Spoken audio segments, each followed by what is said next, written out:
What's up mga kalapatids? For today's video is may update tayo sa ating dalawang warriors na nawala nung last training natin sa sulop. So ngayon, yung bitawan kanina is yung first lap sa ating race, sa fun race. So hindi natin na sila nasali kasi nga last week yung last training natin sa sulop. So nawala sila. So ayun, andito na sila, andito na yung isa na si Nitibo. Ayan, si Nitibo. So si Putek na lang yung wala. So ito, binigyan ko na ng dextrose powder para makarecover agad sa stress at makarecover agad yung katawan. So yung paa niya is may mga putek. So medyo nahiwalay siguro ito dun sa kanilang sa kanyang mga kasama. So si Putek is wala pa ngayon. So sana naman di siya na falcon. Okay lang na nawala sila, at least bumalik. So ayan, may putik pa yung mga paa niya. So di ko alam kung saan tumukod ito.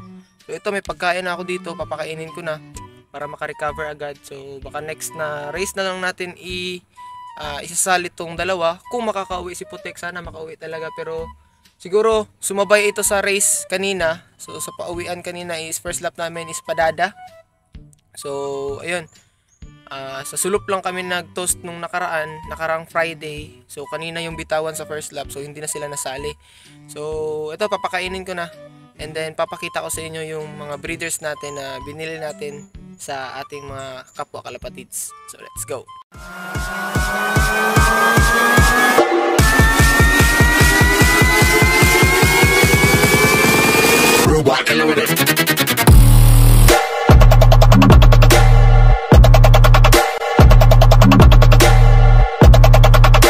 So ayun ang mga kalapatids, no, kitang-kita nyo naman, sobrang gutom na gutom ang ibon natin. So sana talaga makauwi yung si Putek. So ito lang siya, tingnan niyo yung paa. Maraming putek. So medyo tumukod ito sa putikan siguro, or dumapo ito. Kaya nawala siya sa mga kasama niya. So kaya matagal. So 1 week na naman siyang nakauwi. So sana makauwi talaga mamaya yung isa, or basta makauwi lang talaga, okay na yun sa akin. So ayan, gutom na gutom siya. Sana makarecover agad ito. I-recover agad natin to. Papainumin agad natin ng mga gamot para makarecover sa stress at gutom. Kasi for sure gutom na gutom ito nung nawala ito. So ayan, para i-recover natin ito. Then next race na lang natin isasali. So ayan, thank you boy at umuwi ka.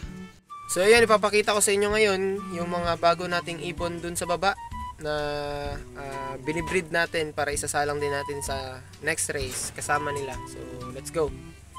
So andito na ako ngayon sa baba mga kalapatids, at papakita ko na sa inyo yung ating mga bagong breeders. So ayan, let's go. So ito yung ating first na pair mga kalapatids. So sa mga nakakaalala, ito nga pala si Ringless. Ayan, ayan si Ringless sa baba, yung lalaking yan. So siya yung may record na pang house toss natin. Siya yung may record na 10-5. So ayun, tinigil ko na yung pagka house toss kasi ang target ko sa kanya is i-breed ko siya. So pinares ko sa kanya yung hen na Biberman. So binili natin yan sa kalapatids natin na taga Jensan. So ayan, Biberman yung pinares ko sa kanya. So yung magiging anak nila is ilalaban natin sa race next time. So ayan, ayan yung first natin na pair. So ang next naman natin is isang big size na ibon. Ang ating cock is big size pero unknown line to siya.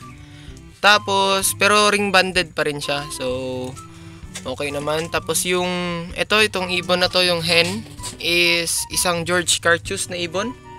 So magandang ibon din to. So pinares ko sa isang big size na cock para naman maganda yung kalabasan. So kahit unknown line siya, binabawi ko na lang dito sa hen. So sana makapag-produce ito ng magandang ibon at ilalaban din natin sa mga susunod na race.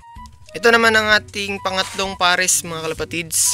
So ito yung binenta ko ng 1K pares. So di ko na lang tinuloy kasi nga nangitlog.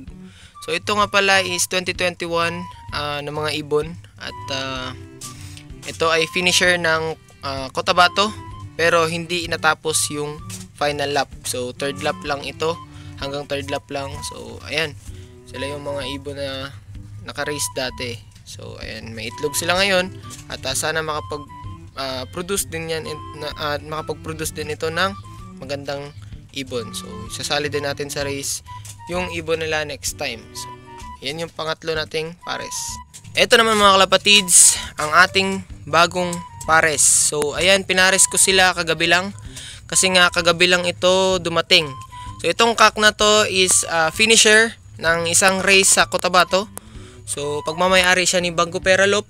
So, shoutout kay Bangko Peralop. Boss, salamat sa ibon mo. At ang may-ari nito is si Yushi, na kasosyo ko siya ngayon. So, magbe-breed kami. At akin yung hen at kanya yung cock. So, ito ay CRPC, naka-CRPC ring, banded. So, sinali ito sa race nung nakaraan. So, ngayon naglulugon, kaya dinivisionan ko muna para magkita sila. Ayan. So, sana makapag-produce sila ng magandang inakay na isasali natin sa race next time. At ito naman yung hen natin. Ayan. So, mayroon din itong Pigeon ID. So, naka-PHA ata ito eh. So, galing din ito sa ating kalapatids na kinuna natin ng Biberman na ibon. So, ayan. Naka-double banded ito. At sana makapag-produce talaga sila ng magandang linyada ng mga young bird. So, isasali natin ito next time sa race, yung mga anak nila pag naka-produce na sila. So, ayan yung pang-apat natin na pares. So, yan mga kalapatids, no? Nakita nyo naman yung mga ibon ko. So, hindi talaga totally na malalakas. Finishers lang yung iba. Pero, siniguro ko na lang yung tumapos ng laro kaysa sa hindi nakauwi. So, ayun yung mga kinukuha kong ibon ngayon. At para makasali na tayo ng club race next time. So, kahit fun race lang muna, wag na yung club race kasi hindi ko pa kapa talaga yung kalakaran sa isang club race kasi medyo mahirap yung breeding nun. So, kailangan talaga ng oras yun. So, fun race lang muna tayo sasali. So, sayang din, ngayon lang talaga nakauwi. Kung nung Thursday sana nakauwi si Nitibo, siya sana yung isasali natin sa first lap ngayon. So, ayun, pero okay lang yun. At least nakauwi yung ibon natin kahit hindi siya nakasali sa fun race ngayon. So, ayan, dito ko na lang tatapusin ang aking vlog. Huwag kalimutan mag-like at i-hit ang notification bell para lagi ang dumi ng kuko ko. So, para para updated kayo lagi sa aking mga vlogs.